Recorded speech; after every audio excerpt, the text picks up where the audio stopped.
Your mother told me she caught you by the bar today. I was by the bar. Tell your father the truth. I was by the bar. So why'd you lie? I took a shot. Want to do something here? What am I gonna say? Took a shot. Nice try, son. Thanks, Dad. Released in 1993, A Bronx Tale looks like a simple coming-of-age story, but nearly every scene carries real history behind it.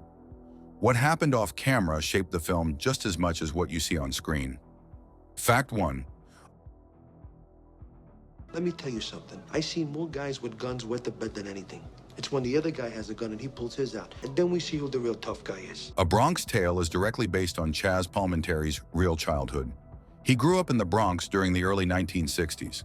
The neighborhood dynamics reflect his lived experience. Sonny was inspired by a real local mob figure. Calogero represents Palminteri himself. Many scenes mirror moments he personally witnessed. The racial tension was accurate to the time. Street loyalty dictated survival. Respect carried real consequences. Violence existed just beneath everyday life. Crime felt normal to young boys growing up there. Moral choices were rarely simple. Palminteri wanted honesty over myth. He avoided glorifying mob life. The story reflects conflicting influences. Fatherhood plays a central role. Memory shaped every character decision. That personal truth shaped everything that followed. Fact 2. Can I ask you something? Sure. Did you shoot that man in Republican's face? When you get older, you'll understand. Before becoming a movie, A Bronx Tale was a one-man stage play. Palminteri performed every character himself. He acted without elaborate sets. Dialogue carried the entire story. The play drew large audiences quickly. Word spread through New York theater circles. Hollywood studios took notice. Multiple offers were made for the rights. Palminteri rejected them all initially. He feared losing control of the story. Studios wanted major changes. He refused to soften the themes. Authenticity mattered more than money. The play continued running for years. Its success proved audience interest. The structure influenced the screenplay. Many monologues remained intact. That success set up a critical confrontation. Fact 3. Just make the point. Go ahead. Come on. Palminteri made one firm demand when selling the film. He insisted on playing Sonny himself. Studios wanted established stars. They doubted Palminteri's screen presence. He refused to compromise. Several deals collapsed as a result. Years passed without progress. Most actors would have conceded. Palminteri stayed patient. He believed the role was inseparable from him. Sonny's mannerisms were personal. The character came from lived observation. No substitute felt authentic. Hollywood viewed it as risky. Palminteri accepted the risk. The project stalled completely until one filmmaker saw the play. That moment changed everything. Fact 4. Daddy, why did you say I did a good thing for a bad man? Because sometimes in life you gotta do certain things that you gotta do even though they're not right. Robert De Niro attended the stage play quietly. He sat among the audience unnoticed. He watched the entire performance without interruption. The story immediately impressed him. The restraint of the material stood out. De Niro recognized its authenticity. Afterward, he approached Chaz Palminteri personally. He expressed strong interest in the project. De Niro wanted to direct the film himself. He respected the story's moral balance. He agreed to Palminteri's casting demand. De Niro insisted Palminteri play Sonny. This decision changed everything. Studios immediately took the project seriously. Financing followed soon after. De Niro chose to play Lorenzo. He wanted to embody moral stability. This marked his directorial debut. He focused on realism over style. That grounded approach defined the film's tone. Fact 5. Okay, come on, Mush, get this over. Hurry up. Come on, guys. Another 25. Many background actors were real Bronx locals. Some lived near filming locations. Others had direct street experience. De Niro encouraged natural behavior. Extras were told not to act. They were instructed to simply exist on camera. Reactions were instinctive rather than planned. Accents were completely authentic. Body language felt unforced. No exaggerated movement was added. Scenes unfolded naturally. The neighborhood felt alive. Familiarity shaped every reaction. The camera often remained observational. This reinforced realism consistently. Street noise was never fully removed. The environment influenced pacing. Performances felt lived in. Viewers sensed authenticity immediately. That realism carried into every exterior scene. Fact 6.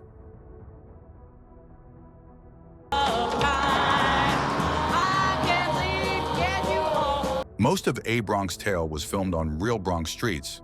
Studio sets were rarely constructed. Actual neighborhood blocks appear on screen. Buildings were left largely unchanged. Street layouts matched the 1960s era. Filming permits were limited.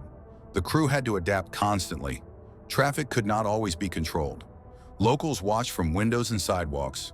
Noise interruptions were frequent. The environment shaped performances naturally.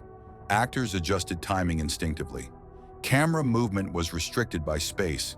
Lighting relied on real conditions. Weather caused repeated delays. The neighborhood became a character itself. This grounded the film emotionally. Authenticity replaced polish. Reality dictated creative choices. That realism defined the film's atmosphere. Fact 7.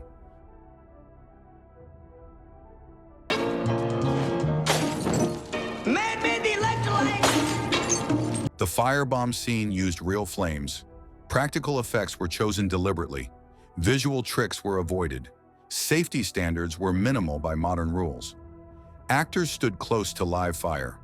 Timing had to be precise. The Molotov bottle was thrown for real. Flames spread unpredictably on impact. Crew members waited with extinguishers. Only a few takes were attempted. Fear reactions were genuine. No exaggeration was required. Tension on set was real. The danger heightened performances. The scene was completed quickly. Editing preserved intensity. The moment remains shocking. Risk translated directly to realism. Violence feels sudden and dangerous. That realism carries into later scenes. Fact 8. Fuck off your fucking head! I'm gonna bust your mouth! De Niro deliberately avoided graphic violence. He believed implication was more powerful. Many violent acts occur off-screen. Sound design carries emotional impact. Silence follows critical moments. This respects the audience's imagination. Violence feels sudden and final. Brutality is never celebrated. Consequences linger after each act. Characters absorb emotional weight. The bus confrontation exemplifies this approach. Reaction matters more than action. Restraint makes moments unsettling. Viewers fill in missing details. Discomfort lingers longer. The moral message becomes clearer. Crime is never glamorous. Violence solves nothing. This philosophy guides the entire story. It defines the film's maturity. Fact 9.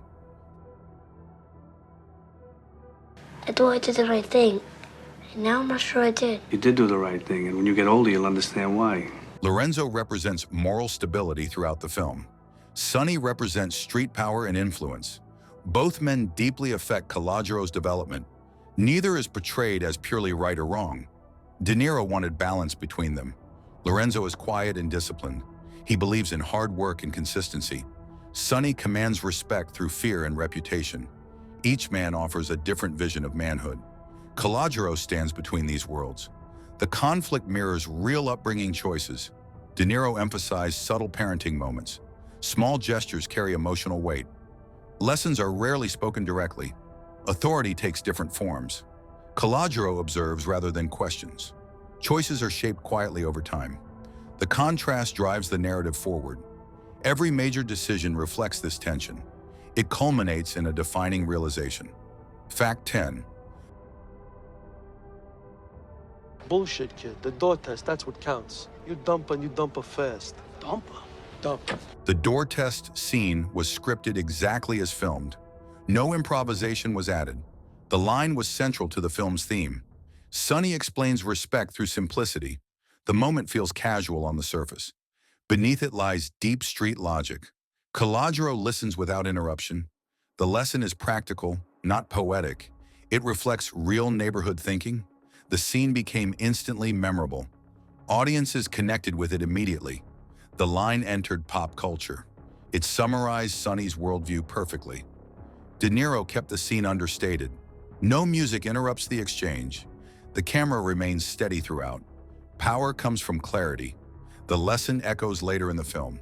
Its simplicity gives it strength. That moment defines Sonny's influence. Fact 11. Give me an answer. Lilo Brancato had little acting experience. De Niro noticed him at a local pool hall. He approached him unexpectedly. Brancato had no formal training. His natural presence stood out immediately. De Niro valued authenticity over polish. Brancato understood the neighborhood environment. His reactions felt unforced. Lines were delivered simply. Emotion came naturally to him. De Niro coached him quietly between takes. Scenes were often completed quickly. The performance felt lived in. Youthful confusion felt believable. Growth unfolded gradually on screen. Audiences connected with his sincerity. His casting anchored the story emotionally. The character never feels artificial. Authenticity drives the performance. That realism carries the film. Fact 12. I'm Jane. Jane, that's it? That's your name? Yeah, what's wrong with that? The role of Jane was carefully considered. De Niro wanted innocence without naivete. The character symbolized change. She represented a world beyond the neighborhood. Her presence shifted Calagero's perspective. Racial tension added complexity. Scenes were written with restraint. Dialogue avoided melodrama intentionally. Body language mattered more than words. Silence carried emotional weight. The relationship developed slowly. De Niro avoided romantic cliches. Subtle moments replaced grand gestures. The contrast highlighted Calagero's conflict. Hope entered the story quietly. Jane influenced key decisions. The romance felt grounded and realistic. Emotional stakes rose without excess. The character softened the film's tone. That softness made later moments heavier. Fact 13. Great care was taken with period details. Cars matched early 1960s models. Clothing reflected working-class neighborhoods. Hairstyles followed period trends closely. Storefronts were altered subtly. Modern signage was removed. Music choices were historically accurate. Radio songs fit the timeline precisely. Street props were carefully selected. Set decorators avoided visual excess. The goal was immersion, not spectacle. Nothing called attention to itself. Authenticity mattered above all. De Niro studied archival photographs. Small inaccuracies were corrected. The past felt natural and lived in. Viewers accepted the time period instantly. No element felt forced. The world felt cohesive and real. That care strengthened emotional credibility. Fact 14. Music was used very sparingly throughout the film. De Niro avoided constant scoring deliberately. Songs appear only when necessary. Silence is often preferred over melody. This grounds emotional moments. Music never dictates what the audience should feel. It supports atmosphere subtly. Period tracks add realism rather than drama. Scenes are allowed to breathe. Dialogue remains the focus. Street sounds replace orchestration. Ambient noise fills the space naturally. Emotional weight comes from performance. This restraint separates the film from crime epics. It keeps the story intimate. Viewers remain grounded in reality. No scene feels manipulated. Tension builds without musical cues. Silence becomes powerful. This approach peaks in the final act. Fact 15. The film's ending avoids celebration entirely. Consequences arrive quietly. Violence resolves without triumph. Survival becomes the true victory. Calogero learns restraint. Wisdom replaces bravado. Sonny's influence lingers in memory. Lorenzo's lessons endure over time. The neighborhood shifts subtly. Life continues forward. De Niro avoided a dramatic climax. The focus remains personal. Reflection replaces action. The message feels earned rather than forced. Choices define legacy. Respect comes at a cost. Power fades quickly. Integrity lasts longer. The lesson remains grounded. It leads directly into the film's sobering truth. Fact 16. Sonny lives by a strict personal code. Respect matters more than money to him. Reputation protects survival.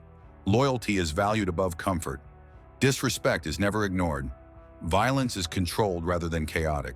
Sonny avoids unnecessary cruelty. He rewards honesty when he sees it. His rules remain consistent. Calogero watches closely. The neighborhood understands Sonny's authority. Fear is only part of his power. Predictability creates control. Sonny never acts impulsively. Discipline separates him from lesser criminals. The code feels logical to a young mind. It offers structure amid chaos. Order replaces uncertainty. That structure becomes dangerously attractive. It shapes Calogero's early thinking. Fact 17. Lorenzo never raises his voice. His authority comes from consistency. He works honestly every day. Sacrifice defines his character. Family matters more than pride. Fear plays no role in his parenting. Lorenzo believes in long-term thinking. His lessons are subtle but firm. He warns without threatening. Disappointment matters more than punishment. Calogero initially resists these lessons. Quiet integrity feels less exciting. But Lorenzo never wavers. He stands his ground patiently. Time slowly proves him right.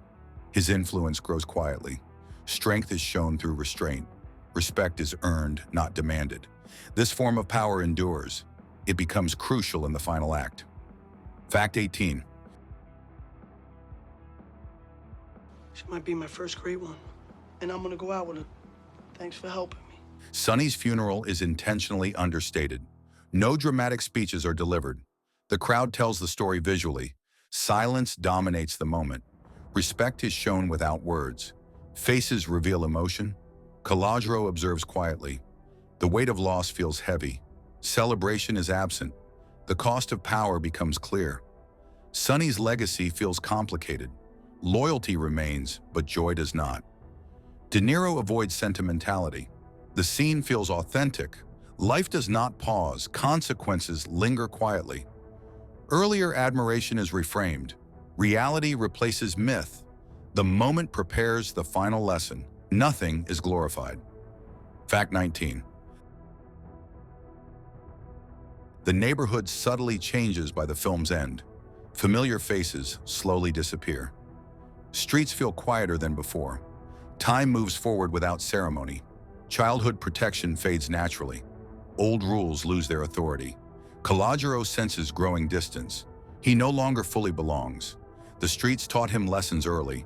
They also demanded a price. Survival required adaptation. Nostalgia carries emotional weight. The past cannot be reclaimed. Growth always comes with loss. Identity reshapes gradually. The environment no longer defines him completely. Memory remains powerful. Experience replaces innocence. The neighborhood becomes a chapter, not a destiny. This transition reflects real adulthood. Fact 20. A Bronx Tale avoids spectacle by design. Its power comes from honesty. The story feels deeply lived in. Moral ambiguity defines every choice. No character is entirely wrong. No path is glorified. Consequences remain central throughout. Viewers recognize familiar struggles. Generational lessons feel universal. The film rewards patience. Reflection replaces excitement. Time deepens its meaning. Many viewers reassess it later in life. The message matures with age. Respect is redefined quietly. Strength becomes internal rather than physical. Survival outweighs power. Wisdom replaces dominance. The film grows with its audience. That enduring truth is why it lasts.